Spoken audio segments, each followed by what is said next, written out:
Jean-Gustave Vence, bonjour. Merci Bonjour, beaucoup. Ouais, merci de répondre à nos questions sur Campus. Vous avez été médecin anesthésiste réanimateur aux hôpitaux de Strasbourg pendant 40 ans. 40 ans, allons-y. Et vous venez de reprendre un peu de service là à cause de l'épidémie actuelle. Vous nous raconterez ça. Je voudrais avec vous qu'on parle un peu de cette situation de l'hôpital. On a eu beaucoup de polémiques, beaucoup de débats. Les hôpitaux français débordés, pas débordés. Il y a eu des problèmes spéciaux dans le Grand Est, en Alsace en tout cas. Et vous avez aussi une expérience internationale, vous avez beaucoup voyagé, vous êtes en contact avec pas mal de médecins aux États-Unis, en Angleterre et surtout en Allemagne.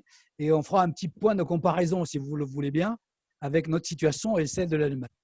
Alors racontez-nous tout d'abord un peu comment vous avez vécu, vous, ces derniers temps, comme médecin, face à la pandémie qui sévit actuellement en Europe et partout dans le monde. Oui, donc je vais commencer par dire que en fait, j'étais à la retraite depuis un peu plus de 3 ans, quand un soir, j'ai un coup de fil de la réserve sanitaire qui m'a demandé si je pouvais me rendre disponible. Nous étions alors à la fin mars, au moment où les places de réanimation devenaient très insuffisantes et il fallait donc créer dans un maximum de villes de France une cellule de régulation des entrées en réanimation. Le but était, autant que faire se peut, d'éviter ce qu'on appelle en langage militaire le triage et ce que notre président de la République a appelé priorisation des patients. Donc, j'ai fait ce travail-là durant 3 semaines. Là, actuellement, le travail a changé. Nous nous occupons du retour des malades qui ont été transportés par train sanitaire et par avion dans les hôpitaux allemands, autrichiens, suisses, luxembourgeois et en France. Quelques mots sur ce qui s'est passé en Alsace. Bon, on sait qu'au départ, on a eu pas mal de vidéos là-dessus. Il y a eu cette affaire de l'église de Mulhouse qui a été la cause, on dit, mais je ne sais pas ce que vous en pensez, Oui. d'une espèce de développement incroyable de l'épidémie en France. Est-ce que c'est réel, ça? Est-ce que ça Alors, l'Alsace et toute la France à partir de là ou pas? moi, je dirais que avec cette mise en cause de l'église de Mulhouse, on retrouve un trait humain qui est aussi vieux que le monde, c'est-à-dire qu'il faut absolument trouver un bouc émissaire. Mhm. En fait, euh, disons, la diffusion du virus avait commencé au moins une dizaine de jours avant dans la région Alsace déjà. Mhm. C'est sûr que le rassemblement a permis de faire en sorte que ce soit multiplié. Mais je veux dire, c'est faire un procès d'intention à cette Église de dire que c'est d'elle qu'est parti le problème. Ça, ce n'est pas la réalité. D'accord. Très bien. Alors maintenant, par rapport aux hôpitaux, vous avez été 40 ans à l'hôpital de Strasbourg, vous disiez.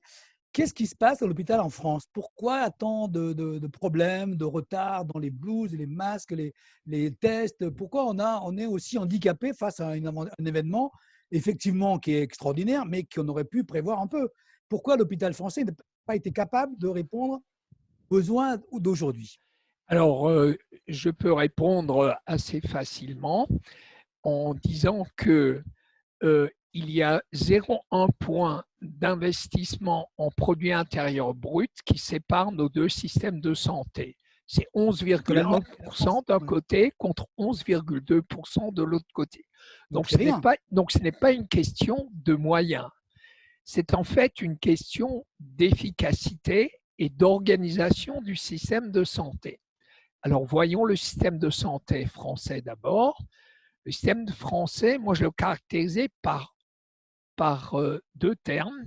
C'est un système technocratique et qui est beaucoup trop centralisé.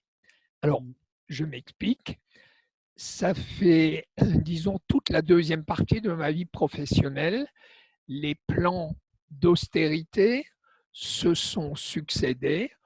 On nous a expliqué qu'il fallait absolument faire des économies. Faire des économies voulait dire Eh bien, diminuer le poste des salaires qu'on versait aux employés. Donc, il fallait diminuer le nombre d'administratifs, le nombre de soignants et ne pas multiplier le nombre de médecins. Donc ça, c'était une première phase. Après, dans une deuxième phase, on a dit, ces hôpitaux français qui sont tous en déficit, ça ne peut pas continuer comme ça. Chaque hôpital a 3 ans pour retrouver l'équilibre. Alors, comment faire pour revenir à l'équilibre? Eh bien, il faut encore faire des économies, encore diminuer le nombre de personnel, essayer de mutualiser le plus possible. Et en fait, il y avait des problèmes structurels spécifiques à la France qui n'ont jamais été pris de front. Le premier, c'est une médecine préventive insuffisante, une coopération ville-hôpital qui est, allez, je vais être sympa, je vais dire perfectible. Et donc, tout ça, quand on se retrouve devant une crise comme celle que nous sommes en train de vivre, on est démuni parce que tout est centralisé. Donc, il faut que ce soit Paris qui décide combien l'hôpital de Wissembourg, à la frontière allemande, tout à fait au nord de l'Alsace, pourra avoir de masques. Si notre système est, disons que ça me permet d'arriver à l'Allemagne, pourquoi est-ce que ça marche mieux en Allemagne? Peut-être encore, avant de passer à l'Allemagne, quelques chiffres. Nous avons actuellement 119 160 personnes atteintes du Covid.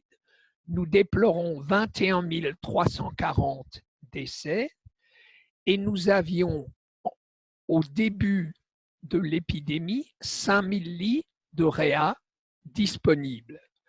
Aujourd'hui, donc bientôt 6 semaines après le début du confinement, nous avons 5 218 malades toujours en réanimation. Donc, tous nos lits de réanimation, disons, normaux et habituels sont occupés. Et disons que ça prouve que nous avons dû, comme d'autres pays, créer dans l'urgence des lits de réanimation. Créer un lit de réanimation veut dire également avoir des respirateurs pour pouvoir ventiler les malades s'ils en ont besoin. Donc là, nous avions 5000 lits de disponibles. Grâce aux salles de réveil, nous avions peut-être 200 à 300 respirateurs de plus, mais il nous en manquait cruellement. Bon. Je passe à l'Allemagne. Aujourd'hui, en Allemagne, 153 643 malades Covid positifs, 5 616 morts. Je vous rappelle, je vous ai dit 21 340 pour la France, donc 4 fois moins. Avant le début donc de la pandémie, nous avions 28 000 lits de réanimation de disponibles. Les Allemands ont réussi à monter de 28 000 à 40 000 lits de réanimation en même pas 3 semaines. Bon, nous avons réussi à monter de 5 000 à 7 500. C'est déjà pas mal, mais bon, c'est juste pour vous dire. Mais ce qui est beaucoup plus intéressant, c'est de vous dire après qu'aujourd'hui encore, sur ces 33 700 lits de réanimation, il y a 14 304 lits qui sont vides. C'est-à-dire ça représente 40% de lits de réanimation qui pourraient encore absorber des patients si c'était nécessaire. Il y a actuellement 2776 patients Covid en réanimation contre plus du double en France, et il y a les activités réglées n'ont pas cessé en Allemagne. C'est-à-dire qu'on a continué à opérer les gens qui avaient besoin, qui d'une prothèse de hanche, qui d'une prothèse de genou, qui de chirurgie cardiovasculaire. Donc, à quoi est due cette différence? D'abord, la responsabilité de la santé se fait au niveau des régions, c'est-à-dire les Länder en Allemagne. Donc, chaque land peut décider combien il lui faudra de lits de réanimation. C'est ce qui explique que nous en avons beaucoup plus. Et je dirais aussi que la gestion de la crise est à l'image de la chancelière allemande. La chancelière allemande C'est-à-dire. n'est jamais aussi bonne qu'en période de crise. La chancelière allemande donc, est une physicienne de formation et elle a d'emblée, au début de la crise, elle a eu un langage qui n'était pas guerrier comme celui que nous avons connu chez nous. Elle n'a pas parlé de guerre au virus, mais elle a parlé comme une prof de sciences qui explique à ses élèves d'une classe ce que c'est que l'infection au Covid, comment on la traite, comment on la soigne et le pourquoi du comment.